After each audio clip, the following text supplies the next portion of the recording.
नमस्कार my dear friends, मैं विनोद चिंडालिया एक आरएएस पीसीएस एजुकेटर आपके अपने ही स्टडी के एक नए प्लेटफॉर्म जिसका नाम है निःशुल्क कोचिंग अभियान में आपका हार्दिक अभिनंदन करता हूं। जी हाँ दोस्तों, मैं आपको फिर से बता दूं कि ये निःशुल्क कोचिंग अभियान आरपीएससी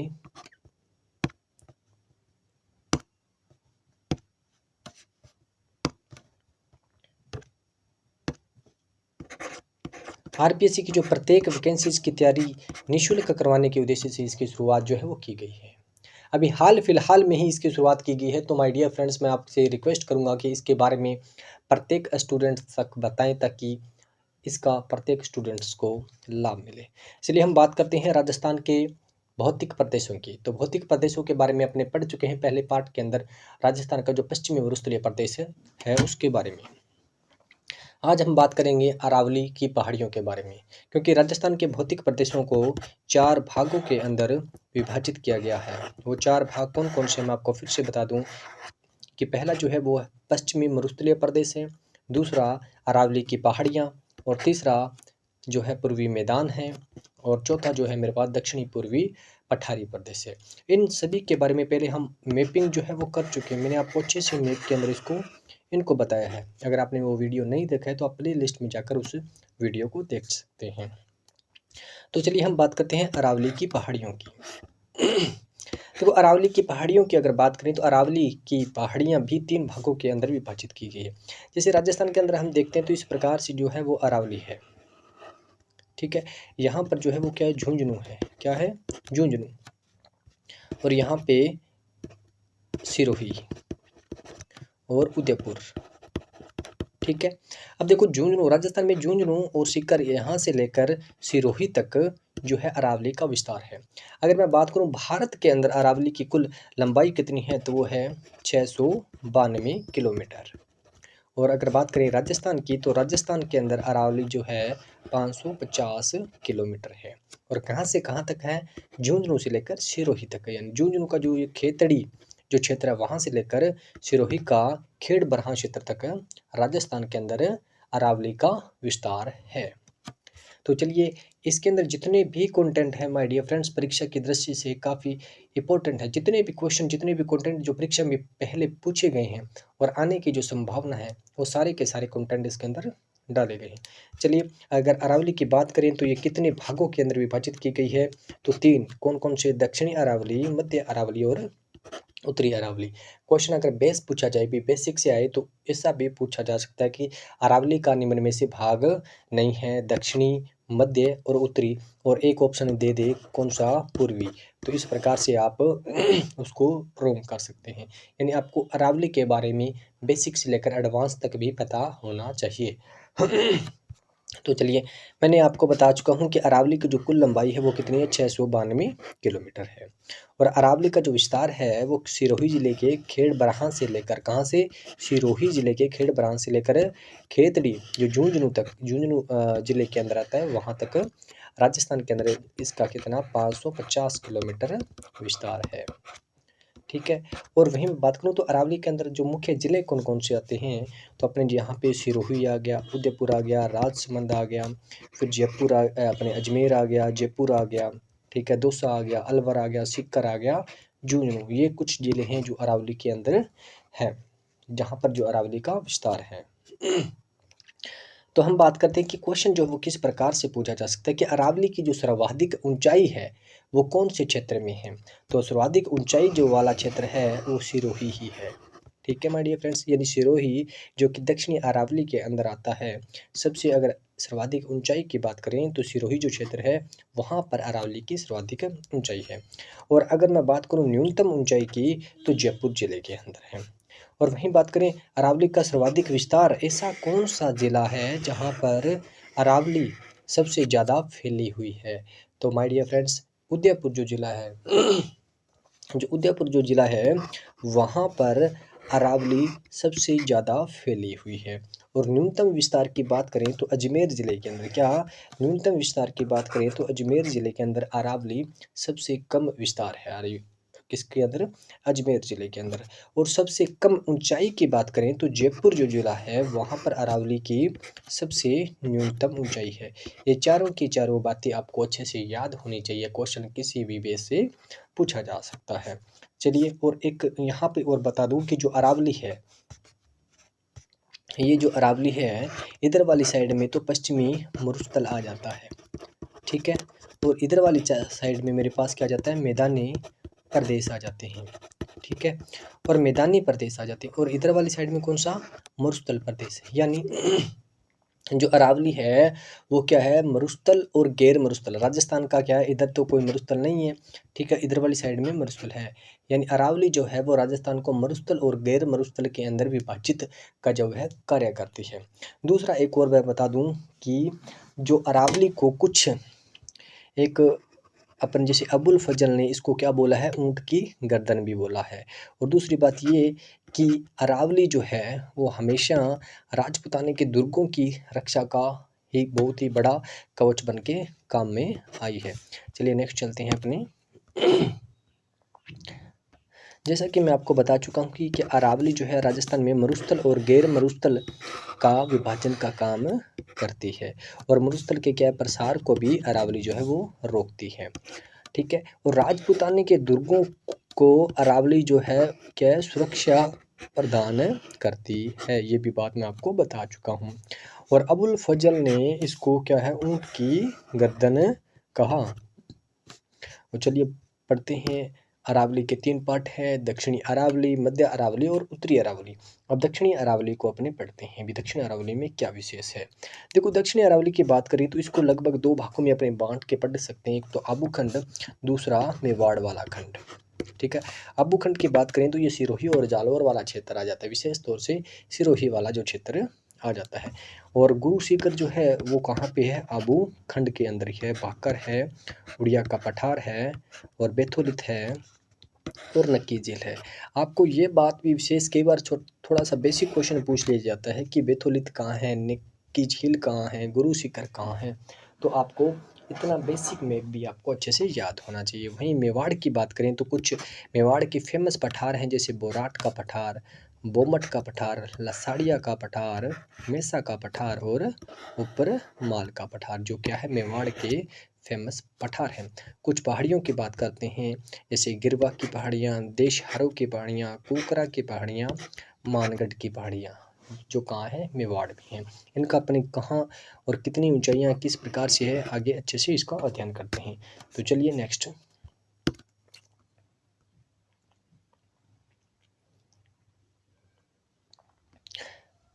जैसा कि मैं आपको बता चुका हूँ कि जो अरावली के अंदर, जो दक्षिणी अरावली के अंदर जो ज़िले हैं वो कौन कौन से, सिरोही, उदयपुर और राजसमंद, ये 3 ज़िले जो विशेष हैं जहाँ पर दक्षिणी अरावली का विस्तार है।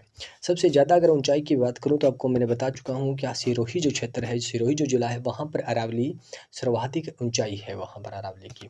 और सर्वाधिक विस्तार की बात करें तो उदयपुर में सर्वाधिक विस्तार है, ठीक है।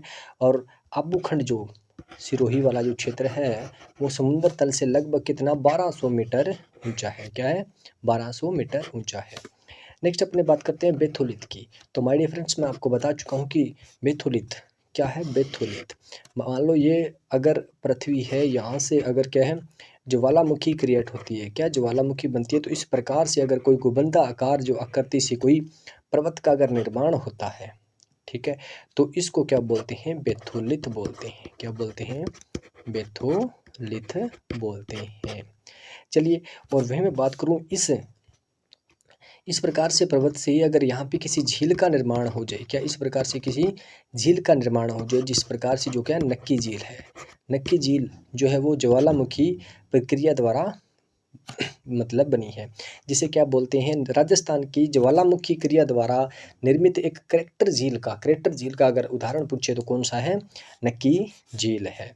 ठीक है माय डियर फ्रेंड्स, मैं आपको बता चुका हूँ कि नक्की झील जो है वो क्या है, एक करेक्टर झील है। और क्या है, नक्की झील जो है वो क्या है, ज्वालामुखी द्वारा एक करैक्टर झील का उदाहरण है। यह क्वेश्चन भी बहुत बार परीक्षा में पूछा गया कि राजस्थान के अंदर करैक्टर झील या ज्वालामुखी द्वारा निर्मित झील कौन सी है, तो वो है नक्की झील। उसके बाद हम बात करते हैं उड़िया के पठार की। ये काफ़ी फेमस पठार है। कई बार क्वेश्चन पूछा गया कि राजस्थान के अंदर सर्वाधिक ऊंचाई वाला पठार कौन सा है, तो वो क्या है, उड़िया का पठार।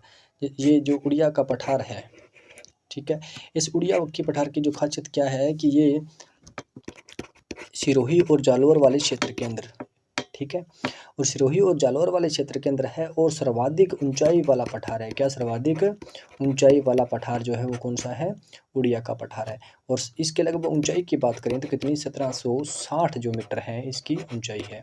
और यहाँ पर और भी जो पठार जो यहाँ पे देखने को मिलते हैं वो मैं बता देता हूँ कौन कौन से। जैसे इसराना भाकर है, इसराना भाकर भी है, ठीक है, इसराना है, रोजा भाकर भी है, ठीक है, और दूसरा जारोल पर्वत भी है। ये इधर वाली साइड में यानी सिरोही और जालौर वाली साइड के अंदर कुछ पठार हैं। इसके अपने थोड़ा सा और देख लेते। देखो इसराना भाकर की अगर बात करें तो कितनी 839 मीटर ऊंचा है। वहीं रोजा भाकर की बात करें तो 730 मीटर ऊंचा है। और जारोल पर्वत की बात करें तो 588 किलोमीटर है। माय डियर फ्रेंड्स, मैं आपको बता दूं कि आपको इनके लोकेशन का पता जरूर होना चाहिए कि इसराना भाकर कहाँ है, रोजा भाकर कहाँ है और जारोल पर्वत कहाँ है, ठीक है। ये जो सभी पर्वत जो है वो जालौर ज़िले के अंदर स्थित है। कौन कौन से, इसराना भाकर, रोजा भाकर और जारोल पर्वत है। और उड़िया के पठार की बात करें तो ये सिरोही के अंदर आता है विशेष तौर से। नेक्स्ट हम बात करते हैं गुरु शिखर की। गुरु शिखर के बारे में मैं बता चुका हूँ क्या कि जो सर्वाधिक ऊंचाई वाली जो चोटी है, ठीक है, वो कहाँ है, सिरोही में है, जिसका नाम है गुरु शिखर, ठीक है। अरावली की सबसे सर्वोच्च चोटी जो है वो कौन सी है, गुरु शिखर है। कितनी, 722 मीटर। देखो 722 मीटर है और आप +5 भी कर सकते हैं क्योंकि इसके ऊपर एक 5 मीटर ऊंची एक मूर्ति भी बनी हुई है, ठीक है। तो लगभग ये 727 हो जाती है, ठीक है। और अगर मैं बात करूँ तो डायरेक्ट ये आपको 722 ही याद रखना है। और भाखर, देखो भाखर क्या क्या होता है, देखो देखो इस प्रकार से जैसे ये पर्वत बना है, ठीक है, तो ये इसकी जो ढाल है, क्या है, इसकी जो ढाल है, ढाल जो है वो काफ़ी तेज होती है, मतलब बहुत ही तीव्र तीव्र ढाल है। देखो एक तो ये वाला पर्वत मान लो ए है और दूसरा पर्वत मेरे पास ये बी पर्वत है, ठीक है। यहाँ से आप अंदाज़ा लगा सकते हैं जो इसकी जो ढाल है वो क्या है, तीव्र ढाल है। तो यानी जो ढाल वाला जो है एरिया है, जो तीव्र ढाल वाला एरिया, उसे क्या बोलते हैं, भाकर बोलते हैं। और इस प्रकार के जो पर्वत मैं आपको बता चुका हूँ कि आबू खंड के अंदर पाए जाते हैं, जो सिरोही और जालौर वाले क्षेत्र को अपने कवर करते हैं। माय डियर फ्रेंड, चलते हैं नेक्स्ट अपने।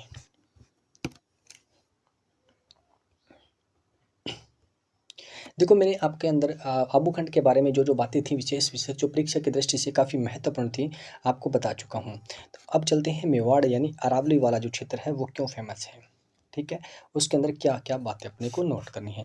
देखो मेवाड़ यानी अरावली वाला जो क्षेत्र है वो ज़्यादातर उदयपुर और राजसमंद 2 जिले ही आपको याद करने हैं। देखो इन 2 जिलों के अंदर जो चोटियाँ हैं, जो पठार है, उनका विस्तार जो है ज़्यादातर देखने को मिलता है, ठीक है। और जो कुछ एक चित्तौड़गढ़ तक का भी है, बेजोरिया तक का भी जो क्षेत्र है, कुछ एक जो पठार है, जो पहाड़ियाँ हैं, जो विस्तृत हैं।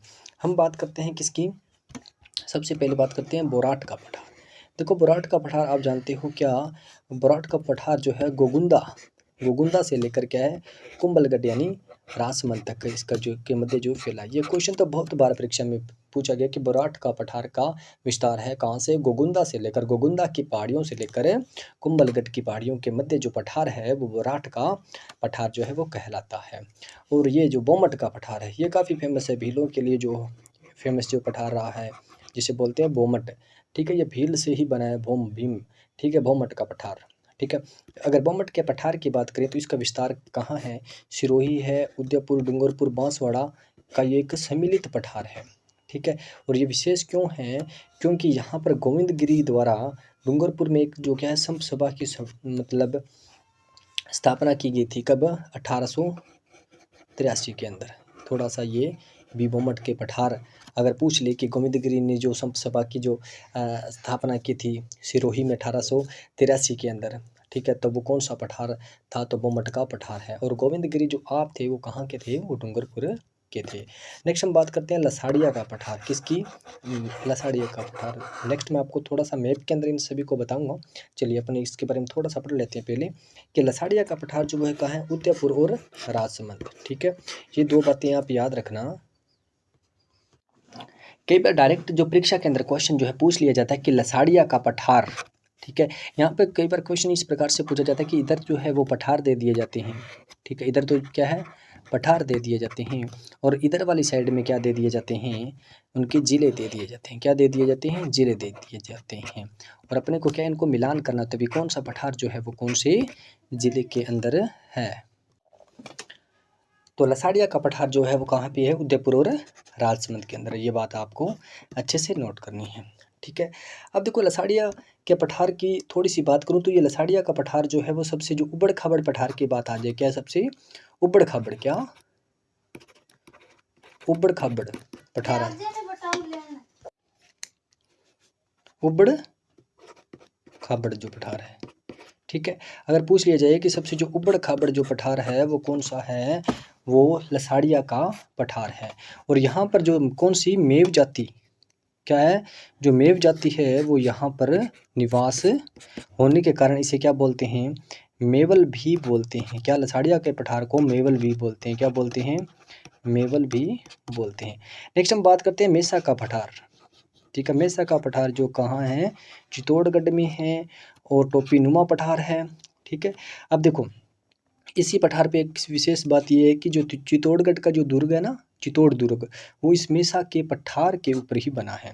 इसकी दो बातें अच्छे से नोट कर लेना। कहाँ पे है? चित्तौड़गढ़ में ये टोपीनुमा पठार है। और इस पठार पर 7वीं शताब्दी में किसने? चित्रांगद मौर्य ने। किसने? चित्रांगद मौर्य ने किसका? चित्तौड़ जो दुर्ग है बनाया था। ठीक है, और चलते अपने नेक्स्ट। अब मैं आपको थोड़ा सा मैप के अनुसार इसको थोड़ा सा बता दूँ भी कौन सा पठार और क्या कुछ कहाँ है।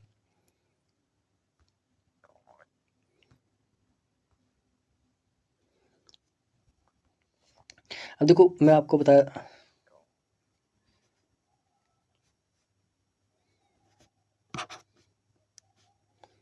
देखो बोराट का पठार हम पढ़ चुके हैं। जो बोराट का पठार जो वो कहाँ से? गोगुंता से लेकर कहाँ पर है? कुंभलगढ़ के मध्य स्थित है। और यहीं जो है, ठीक है, उदयपुर से ऊपर वाली जो साइड के अंदर जो है वो क्या है? देशहरों की पहाड़ियाँ भी है। क्या है? देशहरों की पहाड़ियाँ भी है। नेक्स्ट अब नहीं पढ़ेंगे क्या? उपरमाल का पठार। ठीक है, उपरमाल का पठार जो क्या है? चित्तौड़गढ़ के अपने बिसरौड़गढ़ से लेकर, ठीक है, चित्तौड़गढ़ के क्या है? बिसरौड़गढ़ से लेकर अपने भीलवाड़ा के जो बिजोलिया वाला जो क्षेत्र है वहाँ तक उपरमाल का विस्तार है। वहीं गिरवा क्या है? गिरवा जो है क्या? जो उदयपुर जिला है। क्या है? जो उदयपुर जिला है। ठीक है, जो उदयपुर जिला है, उदयपुर जिले के चारों ओर इस प्रकार से जो पहाड़ियाँ हैं, ठीक है, वो क्या कहलाती है? गिरवा कहलाती है।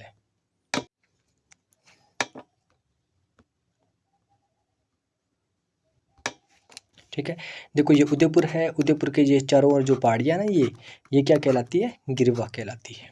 ठीक है, और मैं आपको भी बता चुका हूँ कि जो मेसा का पठार है, क्या है? मेसा का पठार जो चित्तौड़गढ़ के अंदर है, उसके ऊपर क्या है? चित्रांगद मौर्य ने क्या, कौन सा? चित्तौड़गढ़ का जो दुर्ग है, चित्तौड़ दुर्ग जो है बनाया था। ठीक है, और वहीं मैं बात करूँ किसकी? बोमट का पठार। क्या है? बोमट का पठार जो मैंने बताया था कि भीलों के लिए जो फेमस है, वो क्या? बांसवाड़ा से लेकर सिरोही तक सबसे लंबा जो पठार वो है। इसके अंदर डूंगरपुर, बांसवाड़ा, सिरोही और उदयपुर चारों के चारों जिलों के अंदर फैला हुआ पठार है। कौन सा? बोमट का पठार। और वहीं मैं बात करूँ किसकी? लसाड़िया के पठार की। ठीक है, ये जो लसाड़िया का पठार है, ठीक है, इस लसाड़िया के पठार के बारे में अपने पढ़ेंगे। देखो लसाड़िया के पठार की जो सबसे बड़ी खासियत बात ये है कि इस प्रकार का ये ऊबड़ खाबड़ जो पठार है, लसाड़िया का पठार। ठीक है,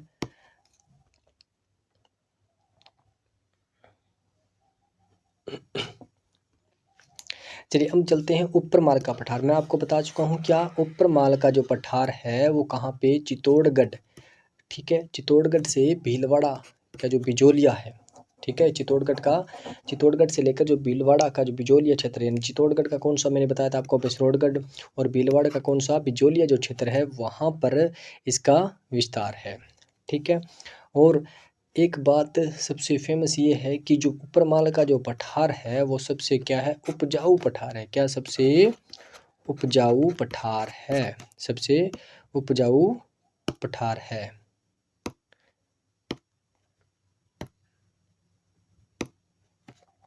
नेक्स्ट हम बात करते हैं ये कहाँ से, बिसरोडगढ़ से बिजोलिया के, जो बिजोलिया कहाँ पे, बिसरोडगढ़ से बिजोलिया के मध्य स्थित है, एक उपजाऊ भूमि है। क्या है, एक उपजाऊ भूमि है।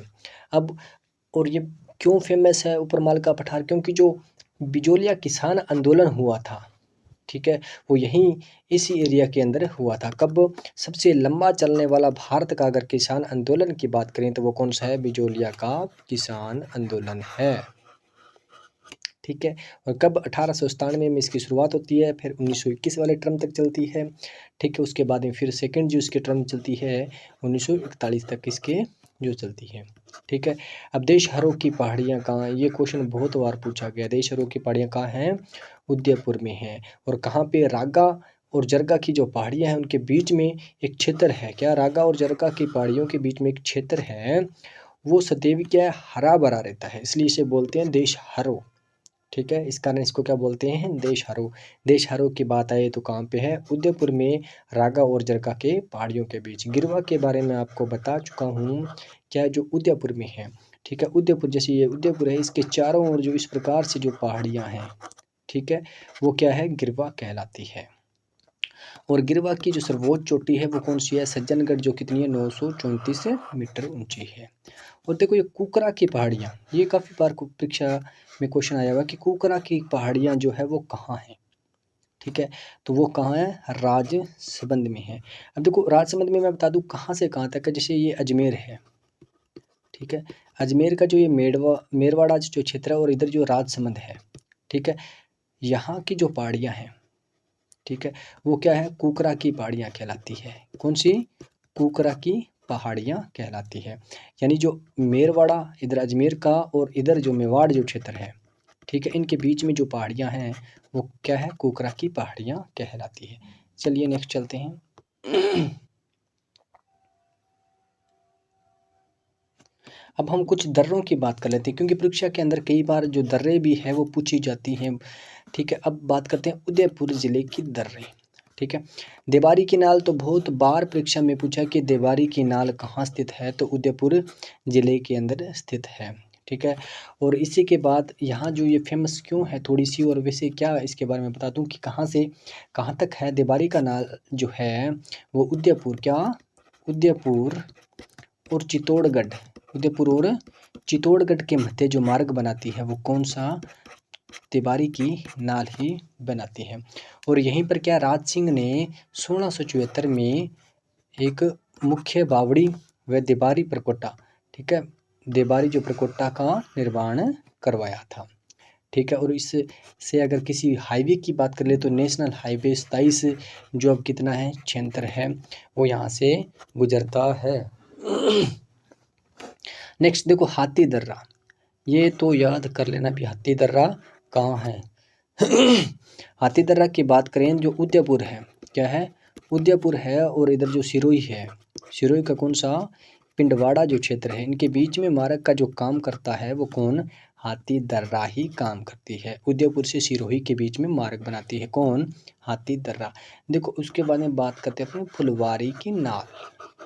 देखो फुलवारी की नाल, ये वही नाल है जहाँ पे महाराणा प्रताप की क्या है, कार्यस्थली है। और उनका जो भागलगढ़ का दुर्ग, महाराणा प्रताप का एक जो दुर्ग था कौन सा, भागलगढ़ का दुर्ग जो है वो यहीं पर फुलवारी की नाल के अंदर ही स्थित है, यानी उस एरिया में ही स्थित है, ठीक है। और ये क्या है, फुलवारी की नाल कहाँ पर है, महाराणा प्रताप की कार्यस्थली है, मैं आपको बता चुका हूँ। यहाँ पर एक भागलगढ़ का दुर्ग भी है। अब देखो क्या है, झाड़ोल और दूसरा कोटड़ा, ठीक है। आप एक बात देखो, जाडोल और कोटड़ा की बात करें तो देखो आपने पढ़ा हुआ क्या, झामर कोटड़ा, झामर कोटड़ा, ठीक है, जो किसके लिए फेमस है, रॉक फास्फेट के लिए फेमस है, ठीक है। कहाँ पे है, उदयपुर ज़िले के अंदर है। तो ये जो नाल है वो वहीं से गुजरती है, ये किसके, कोटड़ा और जाडोल के मध्य क्या है, मार्ग बनाती है। नेक्स्ट हम बात करते हैं किसकी, केवड़ा की नाल। ठीक है। केवड़ा की नाल उदयपुर और जयसमंद के मध्य मार्ग बनाती है। किस किस के मध्य मार्ग बनाती है? उदयपुर और जयसमंद के मध्य मार्ग बनाती है। कौन? केवड़ा की नाल। ये उदयपुर की कुछ फेमस दर्रे हैं, इनको आप अच्छे से याद कर लेना, क्योंकि ये जो सारी की सारी दर्रे हैं ये परीक्षा में आई हुई है माय डियर फ्रेंड्स। चलते हैं नेक्स्ट अपने टॉपिक की ओर। कुछ पाली की दर्रें और कुछ राजसमंद की दर्रें के बारे में अपने पढ़ेंगे। कौन कौन सी फेमस है पाली की दर्रें? देखो, देशूरी की नाल, ठीक है, और सुमेश्वर की नाल, ये दो जो दर्रे हैं, ठीक है, इनको आप अच्छे से पढ़ लेना। ठीक है, देखो देशूरी की नाल और सुमेश्वर की नाल कहाँ पे है? पाली की के अंदर है। और देखो आवल बावल की जो संधि हुई थी, क्या है? आवल बावल की जो संधि हुई थी, ठीक है, वो भी कहाँ पे? इसी दर्रे में, जो कौन सी देशूरी की नाल वाली दर्रे है ना, वो यहीं पे ही हुई है। जो सीमा का निर्धारण की बात करें तो ये पाली और राजसमंद के मध्य जो है मार्ग बनाती है। कौन? देशूरी की नाल और सोमेश्वर की नाल। ठीक है, और उसके बाद में हम बात करते हैं बर दर्रा की। किसकी? बर दर्रा। ठीक है, बर दर्रा, तो ये क्वेश्चन बहुत बार परीक्षा में पूछा गया कि बर दर्रा कहाँ पे है। अब देखो, अजमेर का जो ब्यावर वाला जिला है, ब्यावर वाला जो क्षेत्र है, वहाँ से लेकर जो पाली तक, क्या है? पाली तक जो एक मार्ग है, ठीक है, वो कौन से दर्रा से होकर गुजरता है? वो बर दर्रा से होकर गुजरता है। कौन से? बर दर्रा से होकर गुजरता है।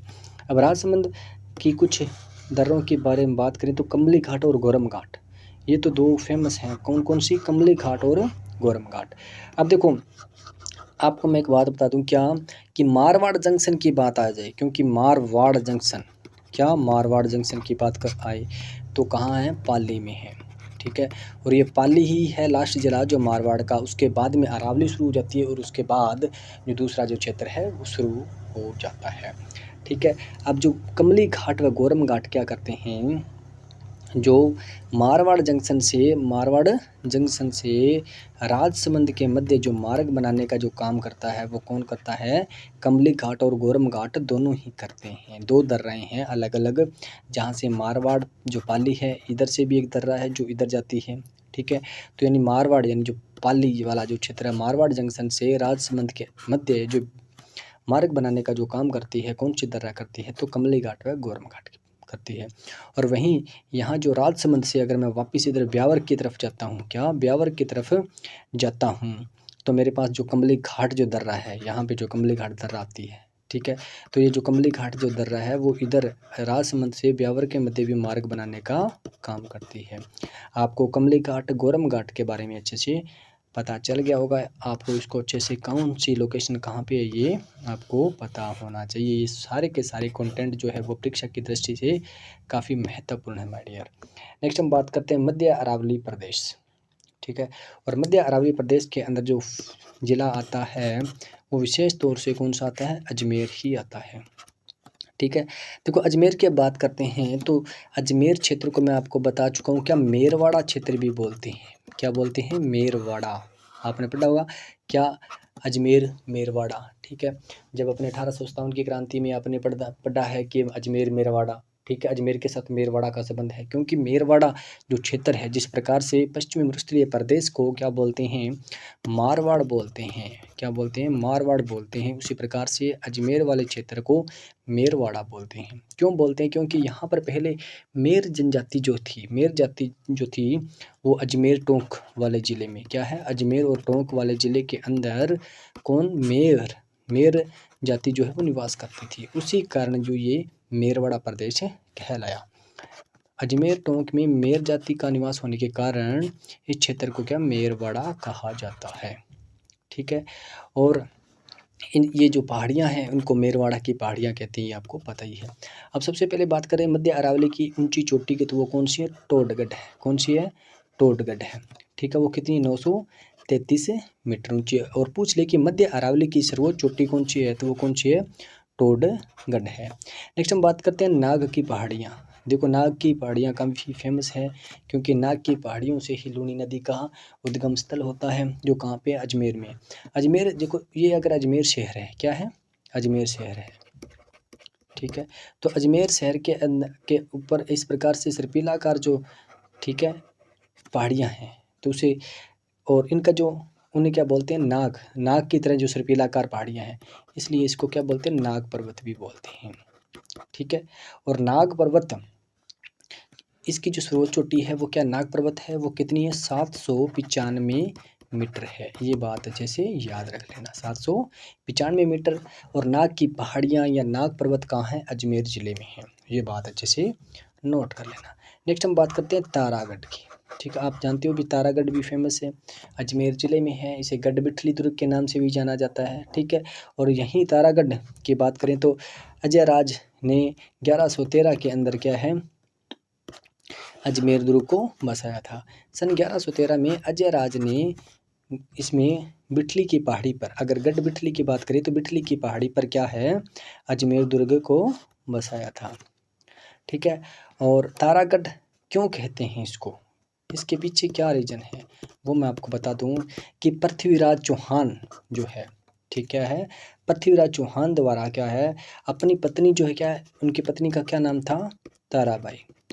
ठीक है, ताराबाई के लिए एक तारा महल बनाया था। क्या बनाया था, तारा महल बनवाया था, तभी से ये तारागढ़ कहलाया। क्या, तारागढ़ कहलाया। ठीक है, ये बात अच्छे से नोट कर लेना। ताराबाई के लिए क्या तारा महल बनवाया, इस कारण ये क्या तारागढ़ कहलाया। नेक्स्ट हम बात करते हैं उत्तरी अरावली की, जो अरावली का अपने लास्ट पार्ट है, क्या उत्तरी अरावली। देखो अगर बात करें उत्तरी अरावली के अंदर कौन कौन से ज़िले आते हैं तो वो मैं बता दूं आपको, क्या जयपुर है, दौसा है, अलवर है, सीकर है, झुंझुनू। लगभग ये 5 ज़िलों के अंदर फैली हुई है कौन सी, उत्तरी अरावली। और उत्तरी अरावली की सर्वोच्च चोटी की बात करें तो वो कौन सी है, रघुनाथगढ़। क्या है, रघुनाथगढ़। यह क्वेश्चन तो बहुत बार परीक्षा में पूछा गया है कि जो रघुनाथगढ़ है वो कौन सी अरावली में स्थित है, दक्षिण में है, मध्य में है या उत्तरी में है। ठीक है, और ये भी पूछा गया कि उत्तरी अरावली की सर्वोच्च चोटी कौन सी है, रघुनाथगढ़, जो कितनी है 1055 मीटर ऊंची है। ये जो सीकर में है, और उत्तरी अरावली की क्या है सर्वोच्च चोटी है। नेक्स्ट कुछ और चोटियों की बात करें तो खो जो कहाँ पे है, जयपुर में है, कितनी 920 मीटर है। और उसके बाद में बात करें बरवाड़ा, बरवाड़ा भी कहाँ है, जयपुर में है, कितना 786 मीटर है। उसके बाद में देखो ये बम्बई तो बहुत बार पूछा गया है। देखो बम्बई जो कहाँ है, झुंझुनू में है, और झुंझुनू के अंदर जो चोटी है वो कितनी 780 मीटर ऊंची है। और नेक्स्ट बैराट के बारे में आप जानते हो। ठीक है, बैराट जो क्या है, बैराट की पहाड़ियाँ जयपुर के अंदर है। ठीक है, विराट नगर काफ़ी फेमस है, तो इसकी जो चोटी है बैराट वो कितनी है 700 मीटर ऊंची है, जो जयपुर में है। ये कुछ एक फेमस चोटियाँ हैं, इनके बारे में आप अच्छे से पढ़ लेना। देखो हर्षनाथ की पहाड़ियाँ, मालखेत की पहाड़ियाँ, तोरावटी की पहाड़ियाँ, ठीक है, ये भी वो क्या है परीक्षा में पूछे जाते हैं। देखो पहाड़ियों की बात करें, क्या सीकर के अंदर कुछ फेमस पहाड़ियाँ हैं, कौन सी, हर्षनाथ की पहाड़ियाँ, मालखेत की पहाड़ियाँ और तोरावटी की पहाड़ी, क्योंकि तोरावटी प्रदेश जो है वो सीकर ही है। उसके बाद में हम बात करते हैं कंकनवाड़ी का पठार। माय डियर फ्रेंड्स, इसको अच्छे से नोट कर लेना, क्या कंकनवाड़ी का पठार कहाँ स्थित है। कंकनवाड़ी का पठार जो है वो अलवर में स्थित है। क्यों, अब एक और बात बता दूं, अगर आपको याद ना रहे, कंकनवाड़ी के पठार के ऊपर ही यहाँ पर जो है भानगढ़ का दुर्ग जो है, क्या है, भानगढ़ का जो दुर्ग भगवान दास द्वारा बनवाया गया था, जो कि भूतों के नाम से प्रसिद्ध है। ठीक है, भूतिया दुर्ग के नाम से फेमस है। तो कब बनवाया गया था, 1573 ईस्वी में बनवाया गया था। और वहीं बात करें क्या उद्यनाथ की पहाड़ियाँ, ये आपको पहाड़ियाँ और पठार कौन से कहाँ हैं इतने तो याद होने ही जरूरी है। कहाँ पे है, उद्यनाथ की पहाड़ियाँ अलवर में स्थित है। नेक्स्ट हम बात करते हैं अरावली की प्रमुख चोटियों की। देखो अपने अरावली के बारे में पढ़ लिया, अब अरावली की कुछ आपको 9-10 चोटियों के बारे में पता होना चाहिए भी, कौन कौन सी है। सर्वाधिक लंबाई के अनुसार कई बार प्रश्न पूछ लिया जाता है कि लंबाई के आरोही या ऊंचाई के आरोही या अवरोही क्रम के अनुसार इन चोटियों को बताएं। तो सबसे 1 नंबर की जो चोटी है वो कौन सी है, गुरु शिखर, जो कहाँ पे है, सिरोही में, जिसकी ऊंचाई कितनी है 1722 मीटर। आप देखेंगे कि लगभग जो 3 जो चोटियाँ हैं, सर्वाधिक ऊंचाई वाली जो शुरुआती 3 चोटियां हैं वो सिरोही ज़िले के अंदर ही है। मैंने आपको बताया जो आबू खंड है वो सर्वाधिक ऊंचा है। ठीक है, उसके बाद हम बात करें शेर, शेर भी कहाँ है, सिरोही, और कितनी है 1597 मीटर ऊंची है।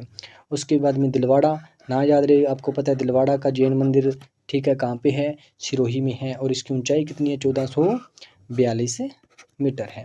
उसके बाद में बात करें जरगा, आपको पता है जरगा पर्वत कहाँ है, उदयपुर में है, तो जरगा की पहाड़ियाँ, ठीक है, वो कितना है, जरगा 1431 मीटर ऊंचा है। उसके बाद में बात करें अचलगढ़ सिरोही, ठीक है, अचलगढ़ की ऊंचाई कितनी है 1380 मीटर। उसके बाद में बात करें आबू पर्वत की, तो आबू पर्वत कितना है 1295 मीटर, ये भी कहाँ है सिरोही में है। और कुंभलगढ़ राजसमंद आपको पता है कितना है, ये है 1224 मीटर ऊंचा है। और रघुनाथगढ़ अपने भी पढ़ चुके हैं कि रघुनाथगढ़ जो है वो उत्तरी अरावली की सर्वोच्च चोटी है, कहाँ पे है सीकर में है, 1055 मीटर ऊंची है। और खेत की पहाड़ियाँ जो खेत है वो कहाँ पे है, सीकर में ही है, कितनी 1052 मीटर ऊंचाई है सीकर। ये कुछ 9 मैंने आपको फेमस चोटियाँ बताई है। कई बार क्रम के अनुसार पूछ लिया जाता है कि इनके आरोही या अवरोही क्रम में इन चोटियों को बताइए, इनकी ऊंचाई के अनुसार इनको बताइए। तो चलिए नेक्स्ट अपना पार्ट है पूर्वी मैदानी प्रदेश।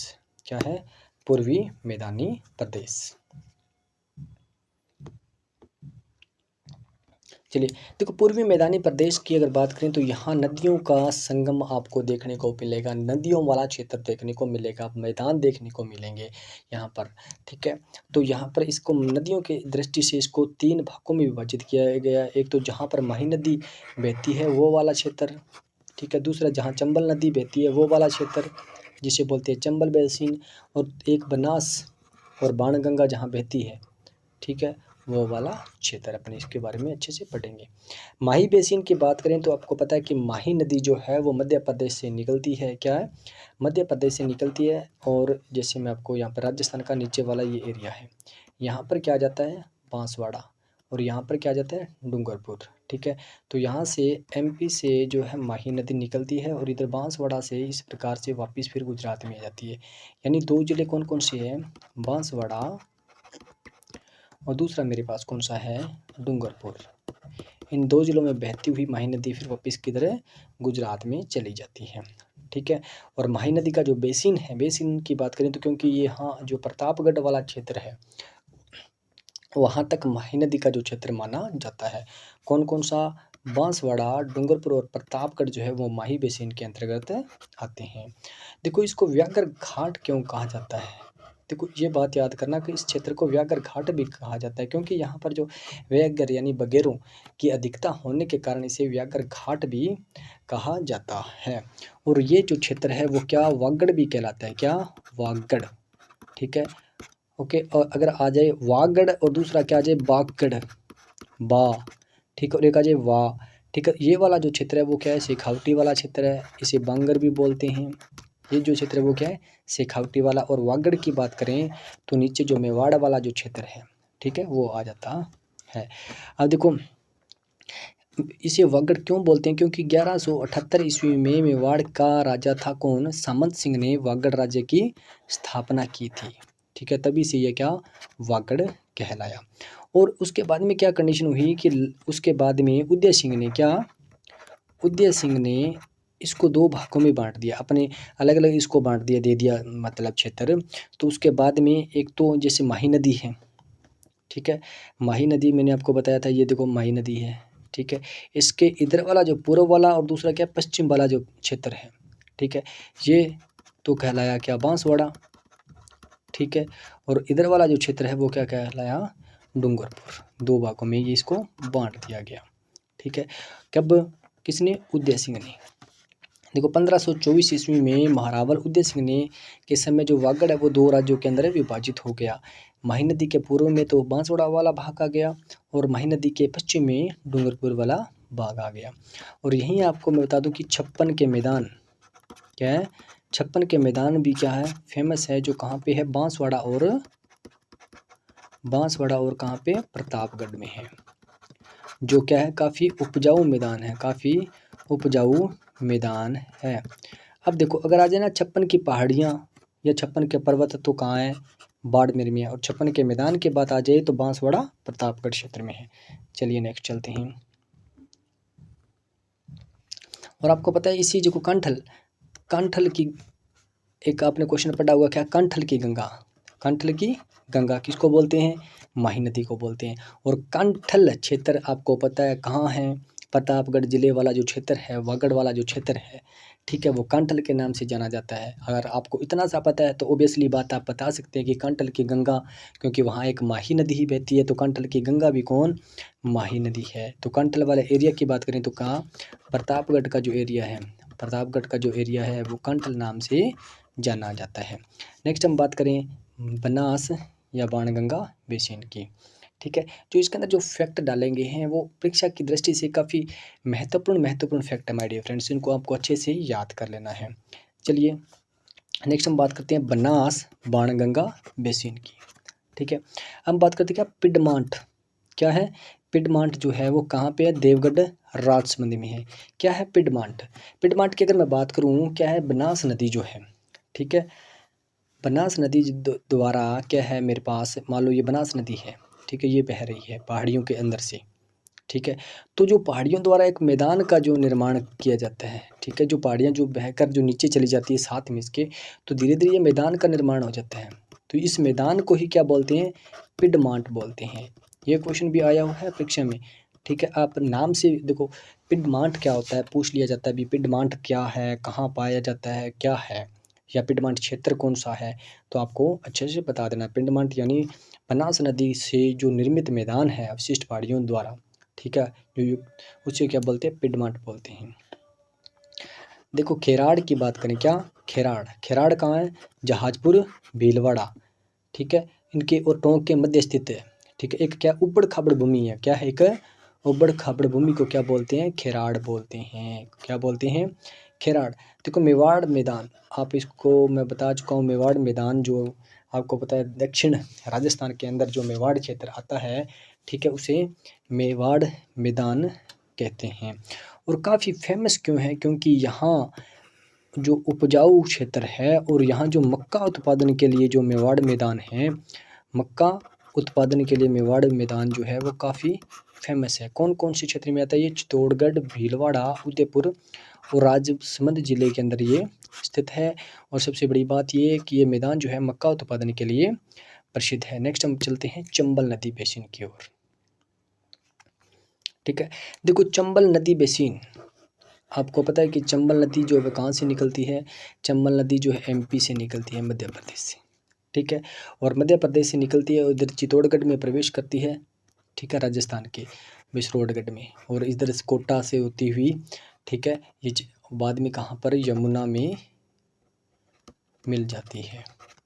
ठीक है, ये बात आपको थोड़ी सी याद रखनी है। देखो चंबल नदी बेसिन में दो बातें आपको याद रखनी है, क्या, बीहड़, ये सबसे बड़ी बात ये कि बीहड़ क्षेत्र कौन सा है, तो चंबल नदी द्वारा जो अवनाली का अपर्दन, जैसे जैसे मान लो ये चंबल नदी बहती है, जब इसका बहाव तेज होता है तो ये क्या है, वहाँ की जो भूमि है उनको क्या काट देती है। ठीक है, वहाँ पे क्या पड़ जाते हैं, खड्डे पड़ जाते हैं, वो भूमि क्या हो जाती है, ऊबड़ खाबड़ हो जाती है। ठीक है, तो उसे ही क्या बोलते हैं, बीहड़ क्षेत्र बोलते हैं। और वो इस प्रकार का जो क्षेत्र बन जाता है, यानी एक झाड़ियों टाइप, यानी वहाँ इस प्रकार से नदी बहती है कि जैसे ये अगर यहाँ अगर थोड़ा सा पहले समतल मैदान है या कुछ पहाड़ी है तो चंबल नदी इसको काट देगी। ठीक है, यहाँ पर कुछ मतलब खड्डे बन जाते हैं, फिर यहाँ से फिर ऊंचा, ठीक है, और यहाँ पेड़ पौधे इस प्रकार का एक मतलब बीहड़ युक्त जो क्षेत्र है वो बन जाता है। तो बीहड़ युक्त जो क्षेत्र है वो कहाँ पे है, चंबल नदी बेसिन के अंदर है। ठीक है, और इस बीहड़ को वहाँ के जो लोग हैं वो क्या है, खादर के नाम से भी जानते हैं। क्या है कि इसको क्या बोलते हैं, खादर के नाम से बोलते हैं।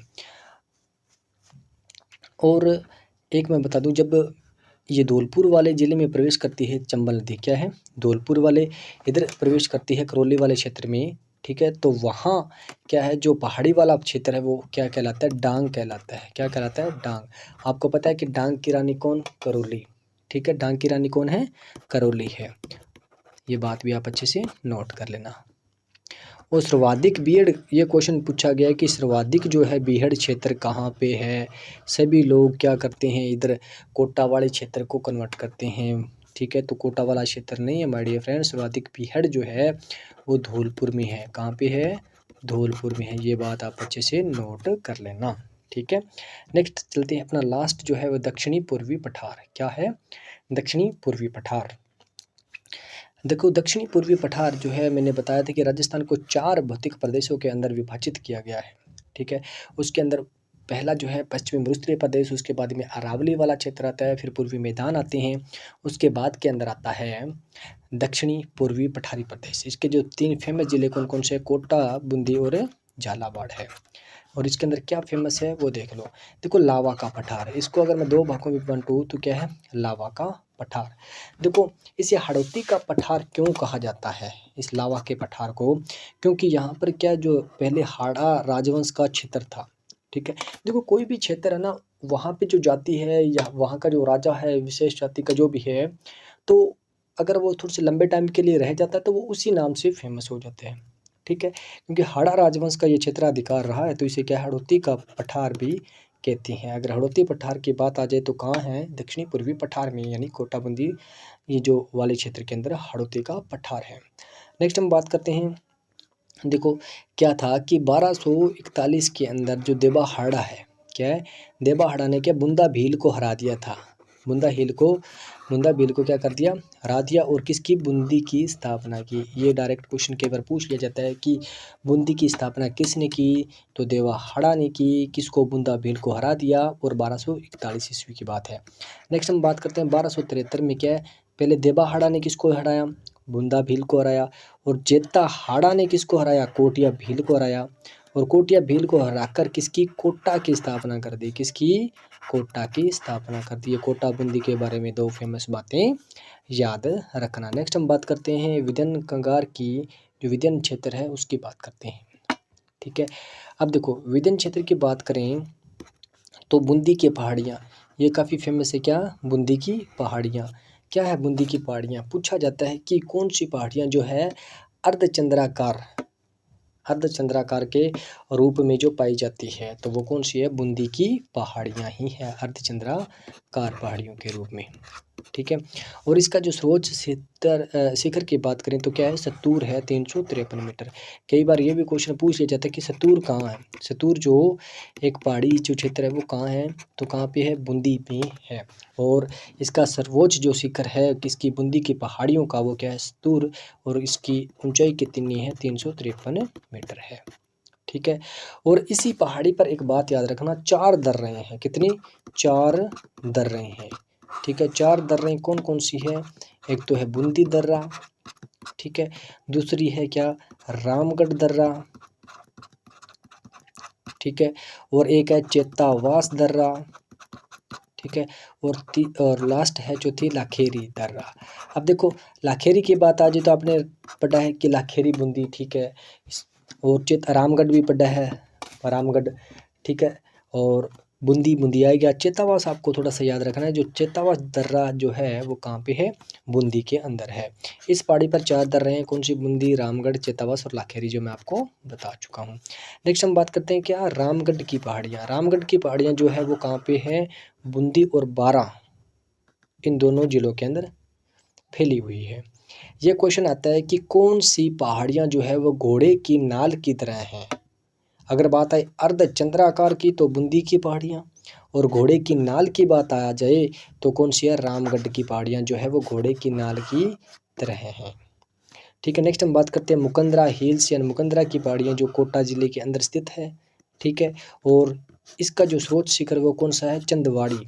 ये क्वेश्चन पूछा गया भाई। देखो चंदवाड़ी जो क्षेत्र शिखर है, जो चंदवाड़ी है छोटी है, वो कौन से जिले के अंदर है, तो कहाँ पे है, कोटा में है। कितनी है, 517 मीटर ऊंची है। ठीक है माय डियर फ्रेंड्स, नेक्स्ट हम बात करते हैं गंधार उच्च भूमि। देखो गंधार और आड़ावाल और शाहबाद, ये बात आपको अच्छे से याद रखनी है कि कई बार पूछा जाता है कि ये वाला क्षेत्र कहाँ है, गंधार उच्च भूमि।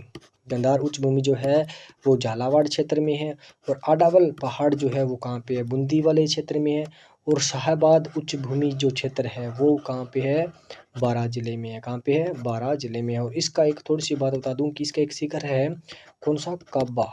क्या, काबा, जो इसका सर्वोच्च शिखर जो है काबा, इसकी लंबाई लगभग 455-56 किलोमीटर लगभग है, मीटर है जो है। शाहबाद उच्च भूमि बारां, ये आपको अच्छे से याद रखना है। गंधार पूछा जा सकता है, आड़ावल पूछा जा सकता है, और शाहबाद भी पूछा जा सकता है।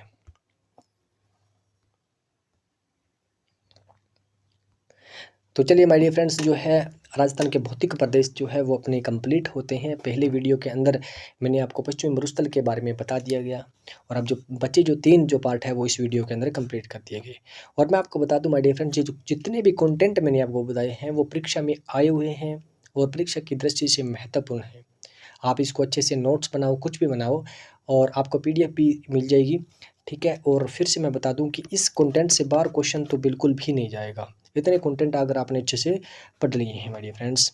ओके, फिर से बता दूं कि RPSC की प्रत्येक वैकेंसीज की तैयारी करवाने के लिए निःशुल्क कोचिंग अभियान अपना प्रयास कर रहा है। तो कृपया करके इसके बारे में आप उन सभी स्टूडेंट को बताएं जो RPSC की तैयारी कर रहे हैं। Thanks for watching, thank you.